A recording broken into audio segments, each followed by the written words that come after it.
Friends, India versus England T20 సిరీస్లో 5వ చిట్ట చివరి మ్యాచ్లో మన టీమిండియా ఒకటి కాదు రెండు కాదు ఏకంగా 150 పరుగుల తేడాతో ఒక భారీ విక్టరీని అందుకుంది.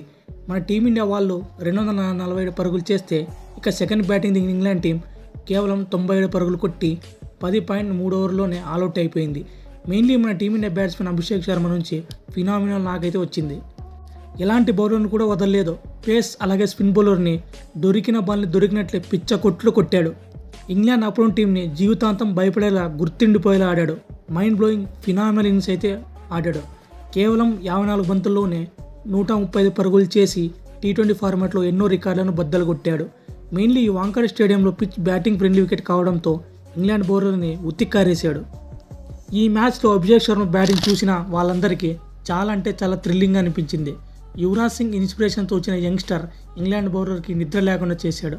మెయిన్లీ క్లాస్ అండ్ మాస్ బ్యాటింగ్తో పవర్ఫుల్ ఫినామినల్ బ్యాటింగ్ అయితే చేశాడు. ఈరోజు వాంకడే స్టేడియంలో మ్యాచ్ చూడడానికి వచ్చిన ఫ్యాన్స్ మొత్తం బాగా సాటిస్ఫై చేసి అభిషేక్ శర్మ ఇంటికి పంపాడు. అభిషేక్ శర్మ అయితే ఈ మ్యాచ్లో చాలా అంటే చాలా రికార్డులు బ్రేక్ చేశాడు. ఆ రికార్డ్స్ ఏంటో ఇప్పుడు తెలుసుకుందాం. Fastest half century Abhishek Sharma కేవలం 17 బంతుల్లోనే 50 పరుగులు చేశాడు. ఇదైతే ఎక్స్ట్రాడినరీ బ్యాటింగ్గా చెప్పాలి. ప్రజెంట్ ఇప్పుడు అభిషేక్ శర్మ టీ20 ఫార్మాట్లో సెకండ్ ఫాస్టెస్ట్ 50 చేసిన ఆటగాడిగా రికార్డ్ సాధించాడు. నెంబర్ 1 ప్లేస్లో the danger man Yuvraj Singh ఉన్నాడు. యువరాజ్ సింగ్ కేవలం 12 బంతుల్లోనే హాఫ్ సెంచరీ చేశాడు. దీంతో అభిషేక్ శర్మ టీ20 ఫార్మాట్లో సెకండ్ ప్లేస్లో అయితే ఉన్నాడు. అలాగే ఫాస్టెస్ట్ 100 ఇన్ టీ20 ఫార్మాట్ రేస్లో చూసుకున్న నెంబర్ 2 ప్లేస్లో ఉన్నాడు. నెంబర్ 1 ప్లేస్లో చూసుకుంటే రోహిత్ శర్మ కేవలం 35 బంతుల్లోనే 100 పరుగులు చేసి శ్రీలంక టీం పైన చేశాడు. అలాగే బౌండరీస్ కనుక చూసుకున్నట్టే మొత్తం 13 సిక్స్లు అలాగే 7 4లు కొట్టాడు. టీ20 ఫార్మాట్లో 13 సిక్స్లు ఏ ప్లేయర్ కూడా కొట్టలేదు. అయితే ప్రీవియస్గా ఈ రికార్డ్ రోహిత్ శర్మ పేరు మీద ఉంది. రోహిత్ శర్మ, సంజు శాంసన్ వీళ్ళిద్దరూ 10 సిక్స్లు కొట్టారు. బట్ అభిషేక్ శర్మ ఇప్పుడు 13 సిక్స్లు కొట్టి ఈ రికార్డ్ని అయితే బ్రేక్ చేశాడు. అలాగే టీ20 ఫార్మాట్లో మన టీమిండియాను చూసుకున్న ప్రజెంట్ అభిషేక్ శర్మనే నెంబర్ 1 ప్లేస్లో ఉన్నాడు. కేవలం 54 బంతుల్లోనే 135 పరుగులు చేసి నెంబర్ 1 ప్లేస్లో ఉన్నాడు. ప్రీవియస్గా ఈ రికార్డ్ శుభ్మన్ గిల్ ప్లేస్లో అయితే ఉంది. శుభ్మన్ గిల్ న్యూజిలాండ్ టీం పైన 57 బంతుల్లోనే 126 పరుగులు చేసి నెంబర్ ఉన్నాడు. బట్ అభిషేక్ శర్మ ఇప్పుడు ఈ రికార్డును బ్రేక్ చేసి నెంబర్ 1 ప్లేస్కి వెళ్ళిపోయాడు. ఈ మ్యాచ్లో అభిషేక్ శర్మ బ్యాటింగ్ చూస్తుంటే ఆల్మోస్ట్ 150 రన్స్ ప్లస్ కొడతాడని అనుకున్నాం. బట్ చివరిలో మిస్ అయింది. రియలీ ఇన్క్రెడిబుల్లీ ఫినామినల్ బ్యాటింగ్ అని చెప్పాలి. ముంబై వాంకడే స్టేడియంలో పరుగుల వరద పాలించాడు. ఎనీవే, ఇప్పుడు మ్యాచ్ యొక్క రివ్యూ మొత్తం తెలుసుకుందాం. ముందుగా టాస్ గెలిచిన England captain Jos Buttler fielding తీసుకున్నాడు. దానికి మెయిన్ రీజన్ కూడా చెప్పాడు. చేజింగ్ చేసే టైంలో డ్యూ ఫ్యాక్టర్ ఉంటుంది కాబట్టి మేము చేజింగ్ చేస్తామని సమాధానం ఇచ్చాడు. మొదట మన టీమిండియా బ్యాటింగ్కి సంజు శాంసన్ అలాగే అభిషేక్ శర్మ వచ్చారు. సంజు శాంసన్ అయితే జోఫ్రా ఆర్చర్ బౌలింగ్లో ఫస్ట్ ఓవర్లో ఫస్ట్ బాల్కి 6 కొట్టాడు. అలాగే ఫస్ట్ ఓవర్లో మొత్తం 2 సిక్స్లు కొట్టి ఒక 4తో ఫస్ట్ ఓవర్కి 16 పరుగులు ఇచ్చాడు. ఫస్ట్ ఓవర్లో మన టీమిండియాకి బాగానే స్టార్ట్ వచ్చింది.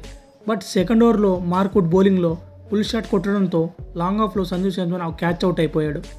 ఈ సీజన్లో సంజు శాంసన్ మొత్తం 14 బాల్స్ ఆడితే 4 సార్లు ఈ ఫుల్ షాట్తోనే అవుట్ అయిపోయాడు.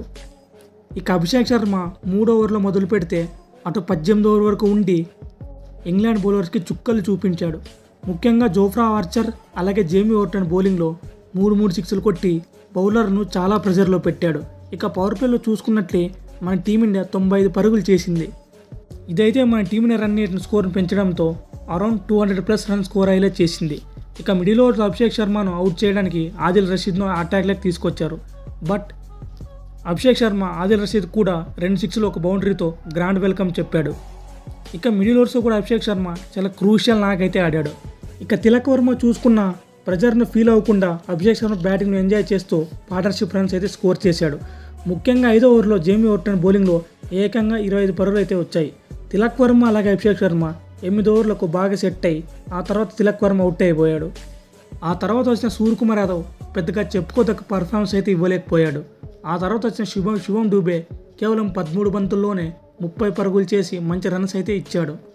అలా మన టీమిండియా స్కోర్ 20 ఓవర్లకి 247 పరుగులు చేసింది. ఇక ఇంగ్లాండ్ టీం బౌలింగ్ అని చూసుకున్నట్లయితే ఒక్క బ్రైడెన్ స్కార్ తప్ప ఏ ఒక్క బౌలర్ అబౌట్ 10 ఎకానమీతో బౌలింగ్ చేశారు. ప్రతి ఒక్కరూ భారీగా పరుగులు సమర్పించుకున్నారు. ఇక సెకండ్ బ్యాటింగ్ దిగిన ఇంగ్లాండ్ టీం ఫస్ట్ ఓవర్లో బాగానే స్టార్ట్ వచ్చింది. ఫస్ట్ ఓవర్ అలాగే సెకండ్ ఓవర్లో కలిపి ఫిల్ షాట్ 23 పరుగులు చేసి మంచి స్టార్ట్ అయితే ఇచ్చాడు. బట్ 3వ ఓవర్లో షమి వేసిన మొదటి బాల్కే బెన్ డకెట్ డక్అవుట్ అయిపోయాడు. దీంతో మన టీమిండియా ప్లాన్ వర్కౌట్ అయింది. అలాగే 5వ ఓవర్లో వరుణ్ చక్రవర్తి బాగా సెట్ అయి ఉన్న జాస్ బట్లర్ని అవుట్ చేశాడు. ఆ తర్వాత రవి బిష్ణోయ్ కూడా వికెట్ తీశాడు. అలాగే అభిషేక్ శర్మ 2 వికెట్లు, శుభమ్ డూబే 2 వికెట్లు తీసి అలాగా 97 పరుగులకే ఇంగ్లాండ్ టీం మొత్తం ఆల్అవుట్ అయ్యేలా చేశారు. ఈ మ్యాచ్లో ముఖ్యంగా Abhishek Sharma both bat and బాల్తో మంచి ఫినామినల్ నాకైతే ఆడాడు. ఈ సిరీస్ గెలవడంతో man of the match Abhishek శర్మకు వచ్చింది. అలాగే man of the series Varun చక్రవర్తికి వచ్చింది. ఫ్రెండ్స్, ఈ వీడియో చివరి వరకు చూసినందుకు very thankful to you. Friends, దయచేసి మన ఛానల్ సబ్స్క్రైబ్ చేయడం మాత్రం మర్చిపోకండి.